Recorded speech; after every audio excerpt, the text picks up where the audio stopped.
CBS Radio Mystery Theater presents...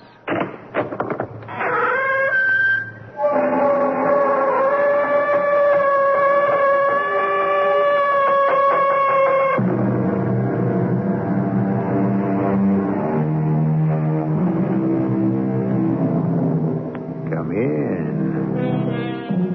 Welcome. I'm E.G. Marshall. A Chinese proverb holds that nobody's family can hang out the sign, "Nothing the matter here." There's wisdom in that, don't you agree? Think about your own family. Isn't there at least one skeleton lurking in your closet? At some time and for some reason, it will surely reveal itself. The consequences have raised Cain with ruling powers, business, and even love between two persons. That is why Dr. Tom Lodge, a young resident in a Boston hospital, has long safeguarded a dark family secret from his wife, Nancy. Tom, what are you hiding? Nothing, darling. Now, that doesn't ring true. We don't have secrets between us. Or do we? All right, now, look, don't get on your high horse. Well, then don't treat me like a child. What have you done? Are you married to someone else? Is there a girl you left behind you? Did you kill someone on a hunting trip? Oh, Tom, please, tell me. I have a right to know.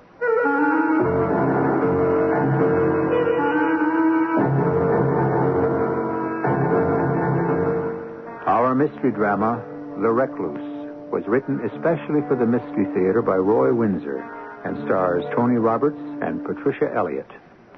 It is sponsored in part by Buick Motor Division and Contact, the 12-hour cold capsule. I'll be back shortly with Act One.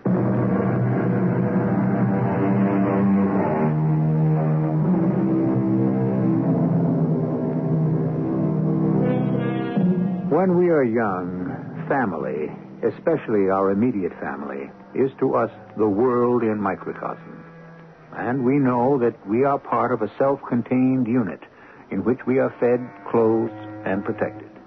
When we become adults, however, we can view our parents and relatives more objectively. Uncle Bill never was really that amusing, was he? And why did Father always unthinkingly vote the straight ticket? Because he read only the sport pages. And so family unity becomes subject to the strains of objective thinking, as we are about to find out. I'm home, darling. So you are. What a treat. Give me a kiss? What happened? It's only 6 o'clock. Did the patient die? You're too much, Nancy. Hey, something smells good. Stew. Or call it beef bourguignon. It's all the same. Oh, that's a sacrilege, and you know better. And no, the patient did not die. It was a hot appendix, and she'll be up on her feet tomorrow. Now, what's the news of the day? Well, not good. My mother? No, arthritis is wicked, but I don't think it's a killer. No, it's your grandmother in White River. She died this afternoon. Your mother called. I see. Your mother wants us to attend the funeral. She can't. Well, neither can I. I just can't up and leave the hospital. My mother should know that. Well, somebody has to represent the family, and your mother and you are the only living relatives. You can't not go, Tom. You seem so unfeeling. After all, she is your grandmother. I know. Didn't you like her? I thought everyone liked his grandmother. Well, sure, but... You really adored her, didn't you? Oh, come off it, Nancy. Well, first your mother sounded if she didn't care that her mother had died, and now here you are not caring either and feeling that her death is an imposition. Hey, what are you so worked up about over this old lady? I mean, you never even met her. Maybe I'm lucky. What was Mrs. Schuyler, some kind of witch? No, but... Oh, well, let it go. Why won't you talk about her, Tom? Look, I don't remember her very well. I've kind of lost track. Hey, look, let's have our... Supper will keep. You realize, don't you, that the more you evade the subject, the more you arouse my curiosity. Now, tell me about your grandmother. Well, the Schuyler family has been in White River for hundreds of years, dating from before they built the inn, a place named Riverfront. My grandmother's lived there all her life. An old inn? Ooh, like the ones you see on the book covers of Gothic novels? Yeah, something like that. It's on the edge of the river, and it's more than 100 years old. 20 rooms. Most of them were closed off when the inn was closed to travelers. And you explored every one of them, didn't you? As a matter of fact, I did. But you don't remember her very well. Isn't that what you said? Okay, Doctor, what's the mystery? There is none. Really. Grandma lived in 3 rooms and never went out. She's been a recluse since my mother and I left. Why? Heartbroken to see you go? No, not exactly. Hey, how about dropping the subject? No, sirree. There's a skeleton in the family closet, and I want to know what it is, and I'll find out tomorrow. Pardon? When we reach White River. Now, look. It's all decided. We're driving up for the funeral. But... No but about it. What is this dark secret? It goes to the grave with her. My grandmother's death has laid that skeleton to rest. Forever.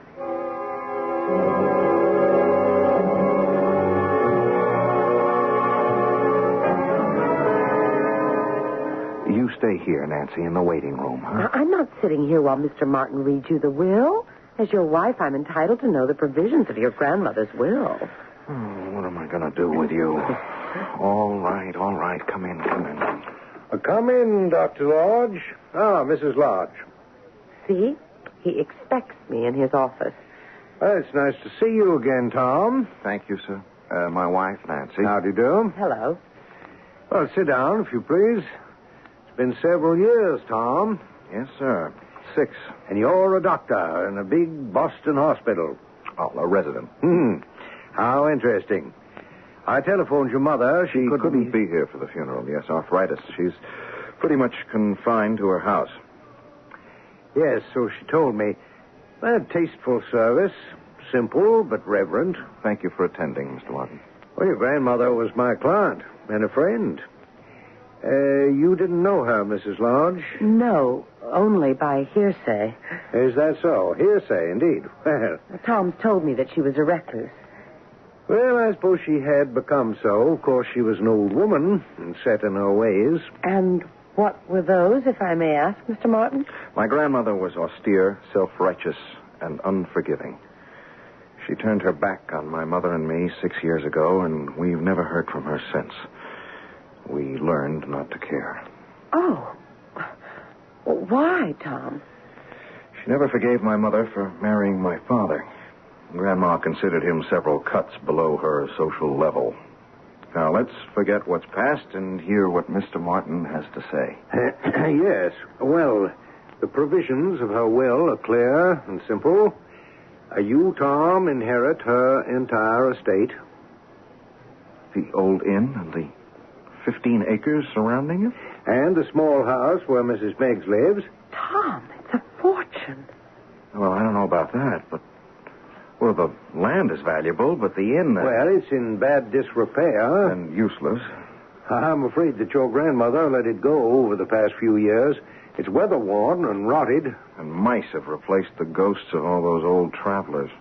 Well, it'll have to be raised and the land sold. Yes.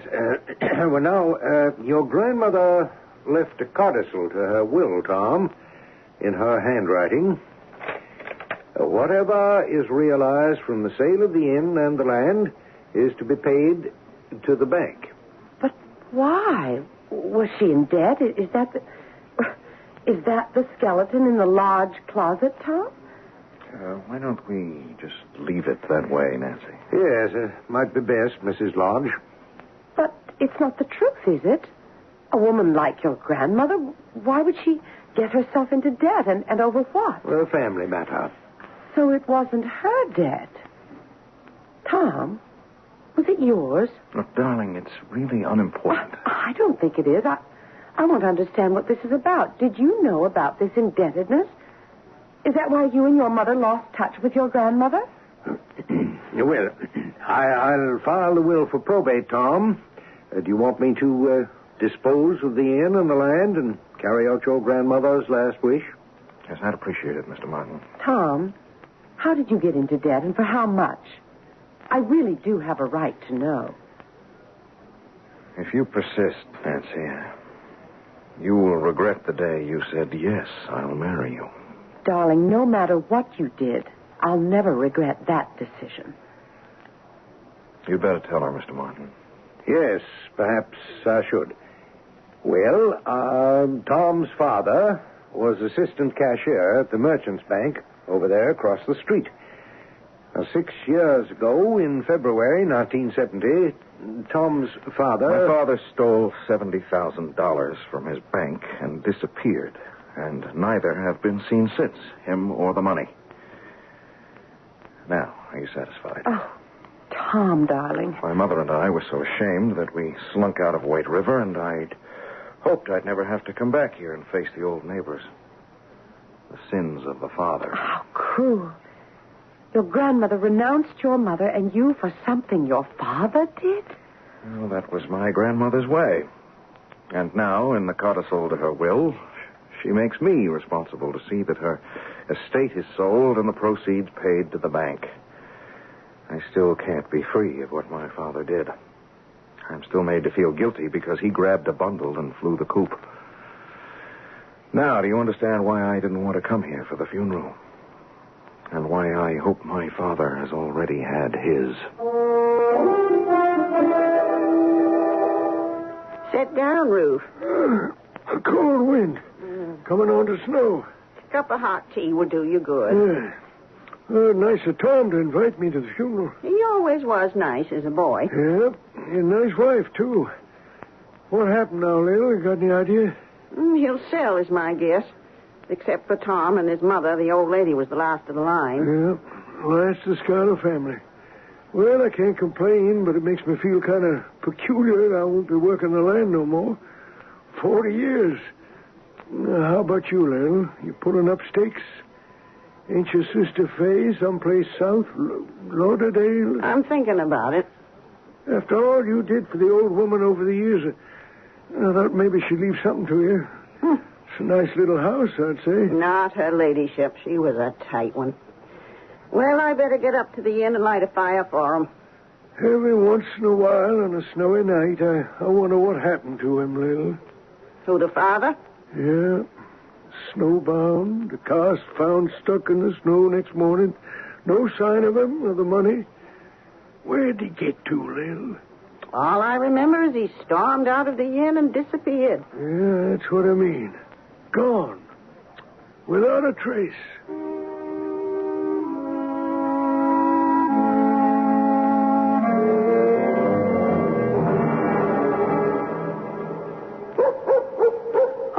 Oh, my goodness. Oh, it's just Ruth's dog. I'll chain him up in the barn. Thanks, Mrs. Meggs. Anything else I can do? I left bacon and eggs in the refrigerator and then... No, nothing, thank you. That's fine.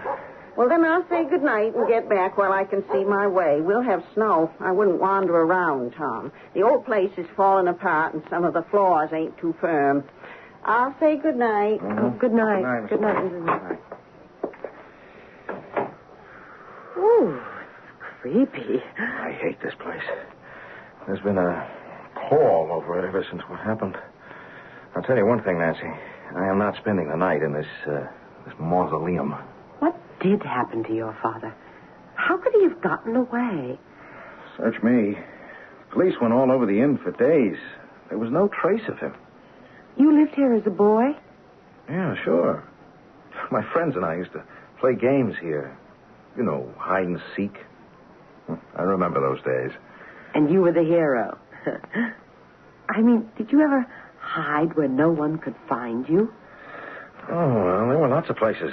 Cubby holes, one room with a false wall, trap doors and some ceilings. Oh. It's a wonder one of us was never found. Maybe that's what happened, Tom. Huh? But did you have a special hiding place? You knew the old inn better than anybody else. Good Lord.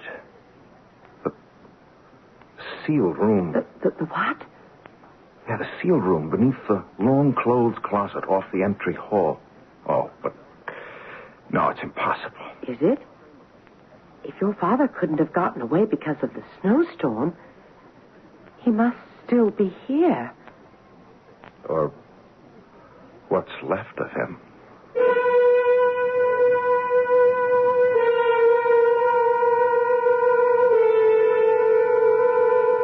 Well, what have we here?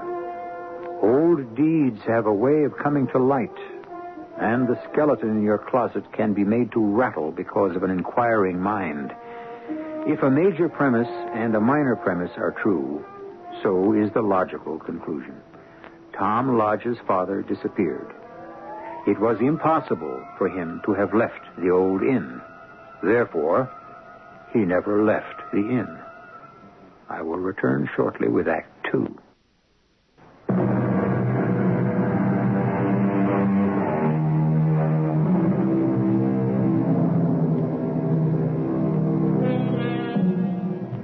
It is unusual and unlikely for a person to disappear and never be heard of again.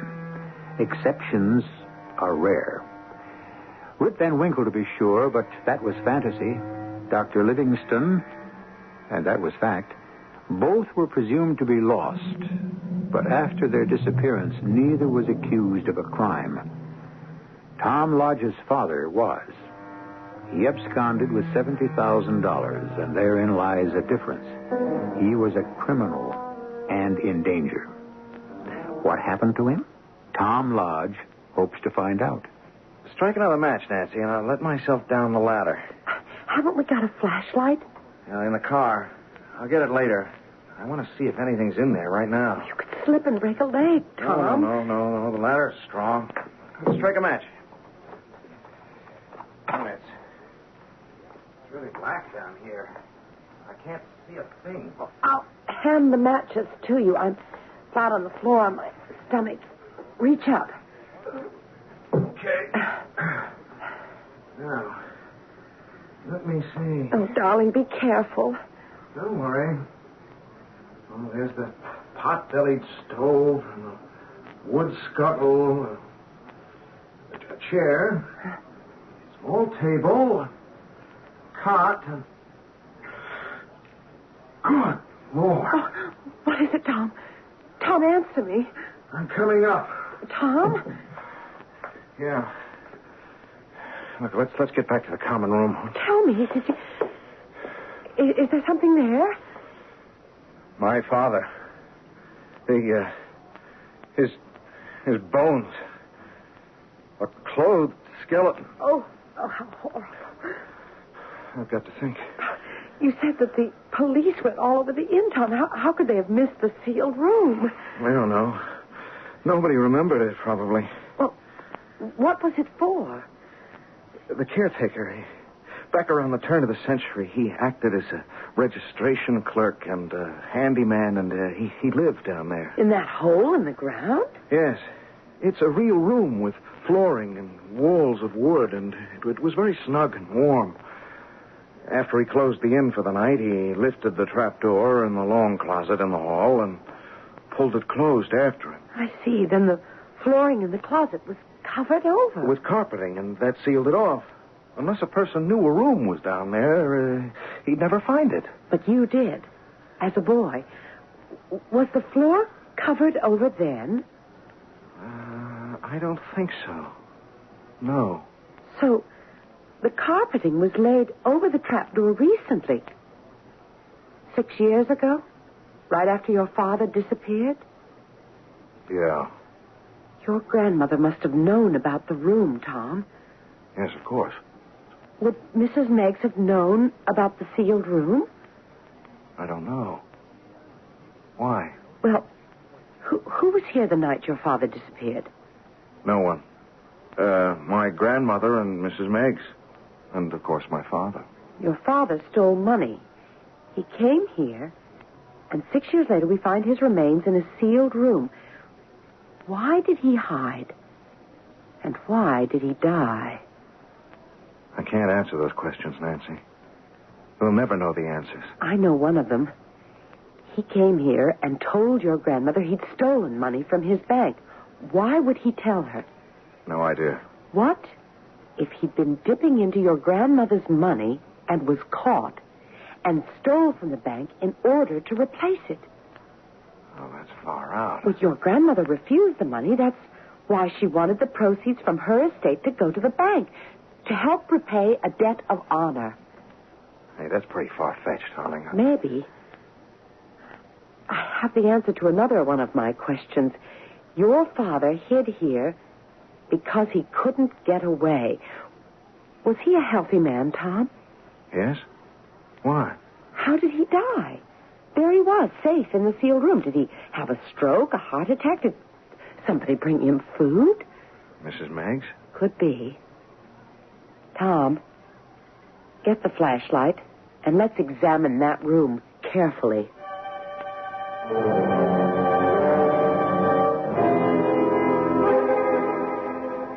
Oh, I feel like I'm in a tomb. It's my father, all right.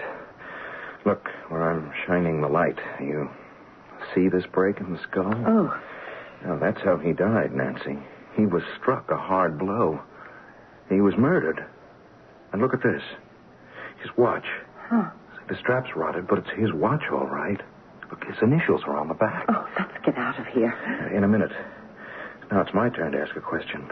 What became of the money? The $70,000. Well, whoever murdered him took it. That was the motive. Yeah, but it was hot money, Nancy. It was hard to use for a long time.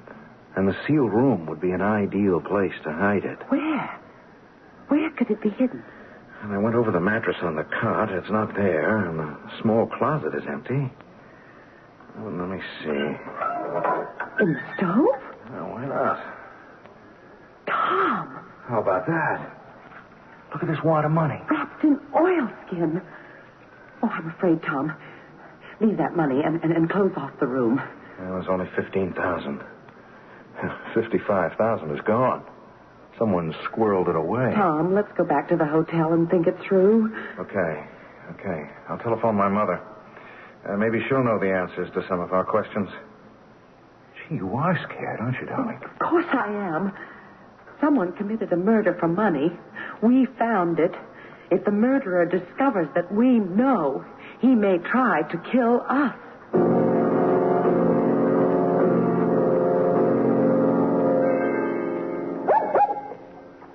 There, Shark. Down, boy, down. Thanks, Lil. Have a chance to talk with Tom? Nothing to talk about, Ruth.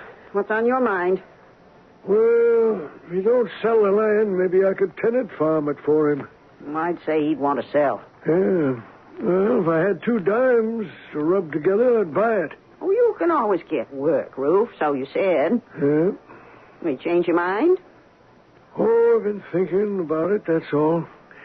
I'm getting on. The winters around here are mighty rugged. I wonder if they could use me down south. Sure. An experienced field hand like you, I'd say so. Why, what got you thinking about moving south? I guess you did, Lil. Talking about your sister down in Lauderdale. That's where you're going, ain't it? Oh, I think so. Of course, if the old lady had left me the house. But she didn't. You got money laid aside? Ooh, a little. I could help you out, Ruth. Not with much, but enough to give you a stake. Oh, no, it's mighty nice of you, Lil. When you thinking of heading on down south? As soon as I can sell my furniture and pack, we could spell each other at the wheel. Yeah. Oh, I'd like that. Then it's settled. I'll be back after I make quick inspection about the inn. If the snow's piling up, maybe I could drive Tom's car down here and put it in the barn. Otherwise, it might get stuck in the morning. Oh, yes, that's true. It's happened before. Yep, I remember. Tom's father. Chains. That's what you need in heavy snow. Mr. Martin had 'em. The lawyer? Yeah. He left that night around 10 o'clock. I saw him drive away. Chains. That's what got him through. You didn't know he'd been to the inn. Thanks, Mother. This has been very helpful. Well? My father did manage my grandmother's money, and he had begun to dip into it. So he dipped into the bank to repay her. That's why he absconded with all that money. How did he think he'd get away with robbing the bank? Oh, who knows? Your grandmother must have been furious. Well, it was through her that he got his job at Merchant's. Must have loved your mother very much. Yes. Well, I'm afraid he wasn't much of a banker. Oh, it's all tragic, and they're both dead because a willful old matriarch couldn't form him into her own image. Well, let's pay a visit to Mr. Martin, huh? I'll turn this money over to him, and he can give it to the bank. $15,000? What about the rest? It's gone. Can't be traced now. I wonder.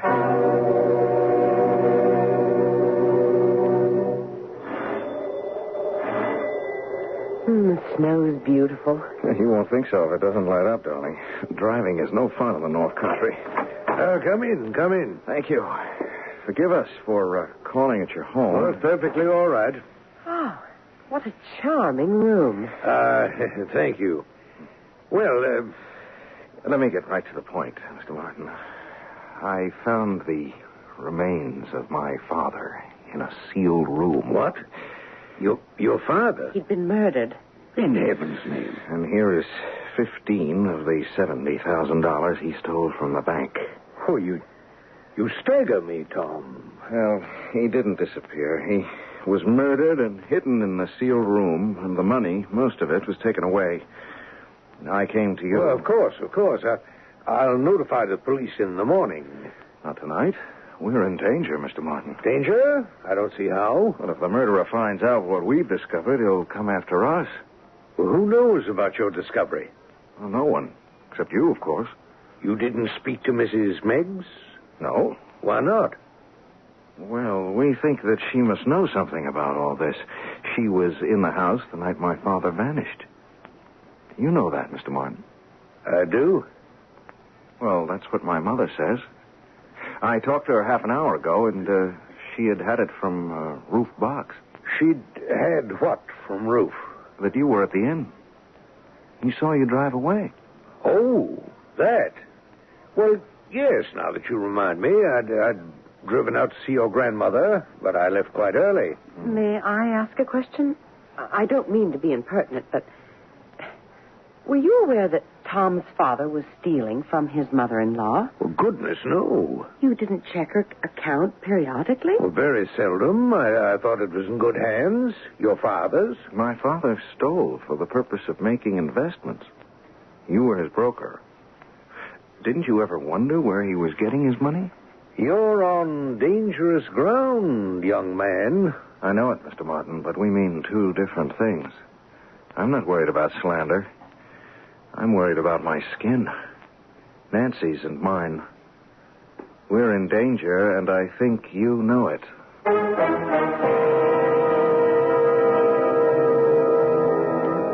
200 years ago, Samuel Johnson remarked, "There is nothing which has been contrived by man, through which so much happiness is produced, as by a good tavern or inn." True enough. All gone now. Swallowed up in progress, including Riverfront, an old New England inn which has now divested itself of a murder and its remains. There are more surprises when I return shortly with Act 3.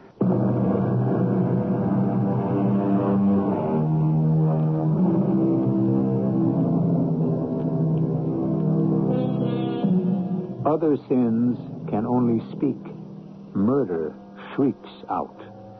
That metaphor by John Webster from his 16th century play, The Duchess of Malfi, best expresses the repugnance we feel when we learn that someone has been murdered. Murder cries to be solved. And Dr. Tom Lodge confronts one, that of his long-missing father. We still have 3 suspects, and one of them is the handyman at Riverfront, Rufus Boggs. Lord Almighty, heaven help us. Come on, open up. Come in, Roo. No, Lil. Ooh, what's wrong? You're white as the snow. He was there all the time, Lil. What are you talking about? Tom's father. You sound crazy. Now sit down and go slow. Now, what's this about Tom's father? I found him in a room in the cellar. Tom's father? I was going round the inn. I was riverside when they drove off, leaving all the lights on, and I went up to the door, and it wasn't closed tight. I opened it and called hello. And then me and Shark stepped inside, and he began to bark, and the hair went up on his back. Scared me stiff. Go on. He ran into that old hall closet and barked his head off. There's a trap door there. Did you know that, Lil? No. A trap door to where? Well, a room, sort of, under the common room. I had my flashlight, so I kneeled down and played the light around it. And I saw it. A skeleton. Oh, my. Stretched out on a cot. Oh. It gave me a terrible turn. A skeleton? Yeah. Tom's father. It has to be. That's where he's been these 6 years. And they drove away? That's right. Well, we'll have the police swarming all over the place soon, and there'll be questions like, what do I know about it? And I don't know nothing, Lil, nothing. Neither do I. Now, you leave the talking to me. All I know is Tom's father bolted out of the house and slammed the door behind him. That's the last anybody's seen of him. And I was in the barn all evening, except when I left my room to quiet Shark. And that's when I seen Mr. Martin drive away. His car, anyway. Well, we better go back up there, Ruth. What for? Well, they found out the murder. He was murdered? Well, that's my guess. The man wouldn't just stay in there and starve himself to death. No, I guess you're right.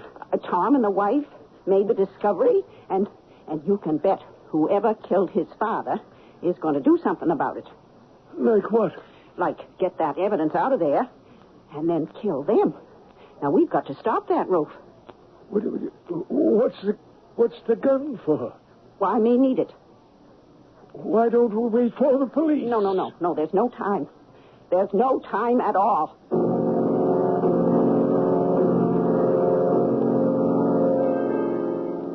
There was a message at the hotel desk? Mrs. Meggs telephoned. She has to see me, and she's driving into town. When did she call? Half an hour ago. Sure to be here any minute. You were pretty rough on Mr. Martin, darling. Yeah, but his role strikes me as funny. I mean, funny odd. Look, he was my father's friend and broker. He must have wondered where the money was coming from for those stocks my father bought. On the other hand, people up here pretty much mind their own business. Oh, it's all very confusing. Not all of it. There was a murder. Mrs. Meggs. Oh, Tom, the most dreadful thing's happened. Ruth's killed himself. Oh, no. Killed himself? You found him out, and that's why he did it. You found the room and the skeleton. Where did you find Ruth? At the inn. The door was unlocked. I went in with Shark and turned on the light. And there he was, Ruth stretched out on the floor, dead, shot in the head. I near fainted. I ran back to my house. I didn't know what to do. You didn't call the police? Well, I phoned you. Well, then I changed Shark in the barn and went into Ruth's room. And I found the money. He had hidden it in his room? Well, not all of it. Just about $5,000. I can't believe it, Tom. I can't believe it.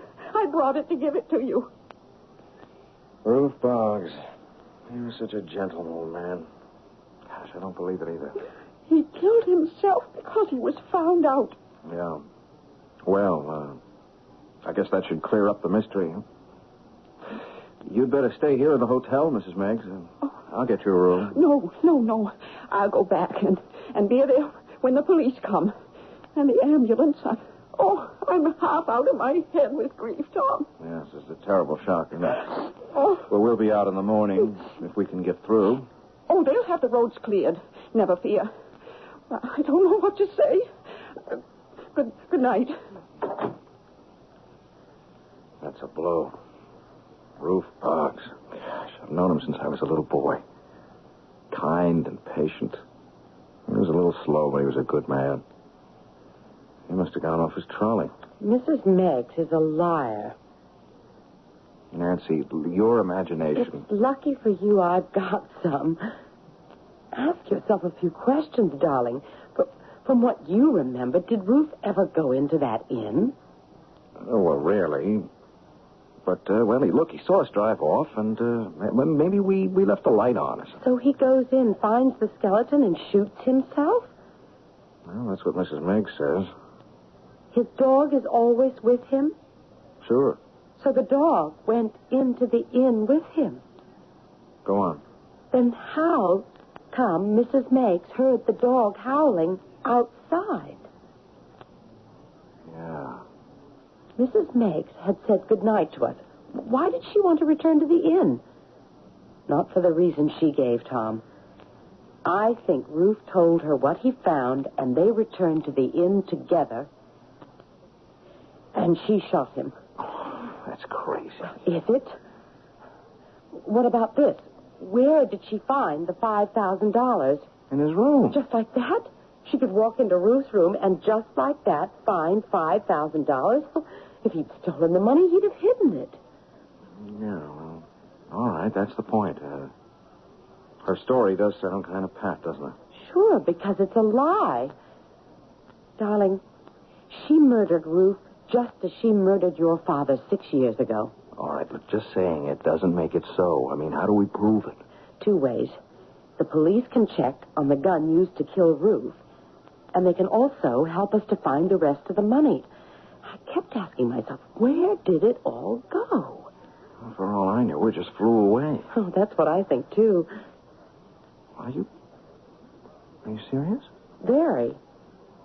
The money flew away? Yes.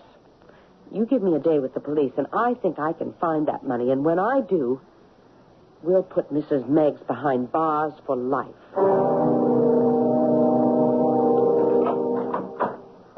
Nancy, where have you been? I've been worried to death. I told you where I'd be, darling, with the police. You want to hear something interesting? Go ahead. Every time your father placed a stock order, he placed a similar one from Mr. Martin and paid for all of it. What? That's right.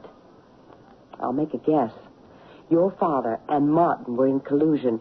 Your father used your grandmother's money with Martin's tacit approval. You mean the two of them were dipping into the old woman's funds? That's what it looks like to me. Your grandmother demanded an accounting, and to repay her, your father robbed his bank. Oh, gosh, it gets worse and worse. But it's going to get better and better, darling, because the police have supplied me with 2 very helpful pieces of information. The gun? Yes, they traced the gun. Rufus Boggs never had a handgun as far as the police can tell, but old man Meigs did, and he had a permit to carry it. The permit expired when he died, but the gun was never turned in. It was Meigs's gun, which was used to murder Rufus. Well, that should clinch it. Without question, she murdered Ruth. But what about your father? Were the police helpful there? Oh, very. Did you know that Mrs. Meigs has a sister living in Fort Lauderdale? No. Well, she has, and they are very regular correspondents. Remember what you said, Tom? That maybe the money just flew away? Yeah. Well, it did. Can't you guess? You're telling me that... Exactly. Now, let's call on her and see if she doesn't fall apart. Well, it's still beyond me. Killing your father and then taking his own life. Is that what you think he did, Mrs. Meigs? Why, it's plain as the nose on your face, Tom. Well, why would a man shoot himself unless he was guilty of some terrible crime? I guess you're right.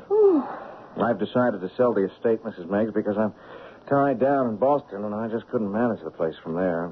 I'm sorry about that. You've lived here? Rent-free for over 30 years. That was part of the agreements when Meigs and me moved out here. Yes, I know. Well, if you would like to stay on... No, thanks. I don't want charity. Have you thought about what you're going to do? Well, Meigs left me a little insurance, and I kept it tucked away. I might move to where it's a little warmer than up here. Arizona, maybe. Not Florida? Pardon me? Isn't that where your sister is? Why do you ask? Your sister confessed that there are 5 savings accounts in Fort Lauderdale banks in your name, Mrs. Banks. And the police here in White River want you to explain how it happens that there is a small fortune waiting for you down there. Over $15,000. It's no business of theirs. Oh, yes, it is. I found $15,000 in the stove in the sealed room. You placed 5 more where you said Ruth had hidden it, $20,000. That plus the 15 makes $35,000. Half the amount my father stole from the merchant's bank. How do you explain that, Mrs. Meggs? And how do you explain that the bullet that killed Rufus Boggs was fired by your handgun? My handgun? I never in my life owned a handgun. Your husband did, and he didn't fire that shot from the grave, did he? You murdered Ruth to save your skin, Mrs. Meggs, so you'd better tell me, and tell me quick, what happened 6 years ago to my father. I didn't touch him. He didn't crush his own skull, Mrs. Meggs. Martin killed him. His friend, Martin. Uh-huh. That's more like it. Go on. Your father came to give your grandmother money. She turned him away. He had the money with him. Martin spoke to me, said he'd divide it. Half for him and half for me. I was afraid. I'll just bet you were. Well, then he struck your father and killed him. We hid the body in the sealed room. And from time to time, you dipped into your half of the money and sent it to your sister for deposit. And you murdered Ruth to cover the old crime. Well, I didn't know what to do. I was crazy with fear. I just lost my head. I doubt that, Mrs. Meggs. You deliberately murdered the old man. Tom, please, be merciful. If you and Martin don't hang for the crime, the court will be merciful. You're cold-blooded killers. You deserve to die.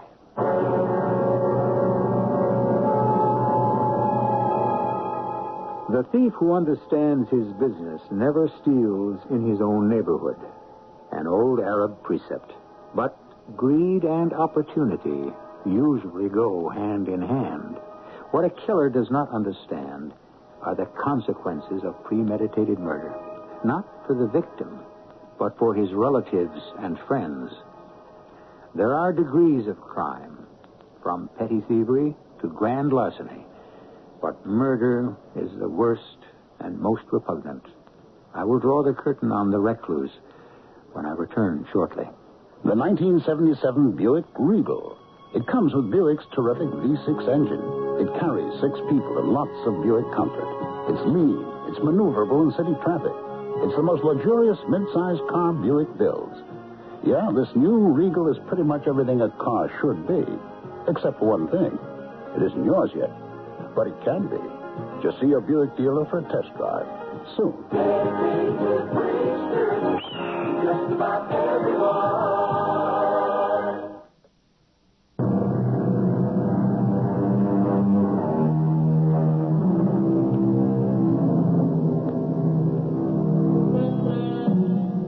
Tom Lodge and his mother had lived for 6 years under a pall of shame. But then 2 deaths lifted the curtain, and the truth was revealed.